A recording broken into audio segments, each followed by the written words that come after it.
విశాఖలో రోబోలు, robotic animals ప్రత్యేక ఆకర్షణగా నిలుస్తున్నాయి.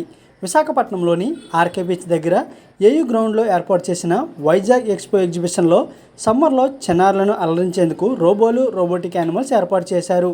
వేసవి సెలవుల్లో నగర ప్రజలు సరదాగా గడిపేందుకు ఈ ఎగ్జిబిషన్లో రోబోలు, రోబోటిక్ యానిమల్స్ పెట్టడం జరిగిందని నిర్వాహకులు రాజారెడ్డి అంటున్నారు. ప్రతి ఒక్కరూ వచ్చి తిలకించాలని ఈ సందర్భంగా తెలిపారు. మొట్టమొదటిసారిగా విశాఖ నగరంలోని వైజాగ్ ఎక్స్పోలో ప్రప్రథమ వారీగా ఈ సమ్మర్ హాలిడేస్ని గుర్తులో పెట్టుకొని ఇక్కడ ఇచ్చేసినటువంటి చిన్నారి పిల్లల కోసం వాళ్ళని ఎంటర్టైన్ చేసే విధంగా ఇక్కడ రోబోటిక్ షోని ఈ రోజు నుంచి ప్రారంభిస్తూ ఉన్నాము. ఈ ప్రదర్శన ఇంకా కొన్ని రోజులు మాత్రమే విశాఖ నగర ప్రజలు అలరించనుంది. ఎందుకంటే ఈ వేసవి హాలిడేస్ని ప్రతి ఒక్క చిన్నారి పాపలు ఎగ్జిబిషన్కి వచ్చి ఎంజాయ్ చేస్తారని మీ ద్వారా మేము తెలియపరుచుకుంటూ ఉన్నాము. ఎందుకంటే ప్రతిరోజు వైజాగ్ ఎక్స్పోలో ఏదో కొత్తదనం అనేది ప్రదర్శిస్తూనే ఉన్నాము. గత 3 నెలలుగా నిర్వహిస్తున్నటువంటి ఈ వైజాగ్ ఎక్స్పోలో మొట్టమొదటిసారిగా యమలోకాన్ని ఇక్కడ మనం ఇంట్రడ్యూస్ చేయడం జరిగింది. అదెంతో ప్రజాదరణ పొందింది.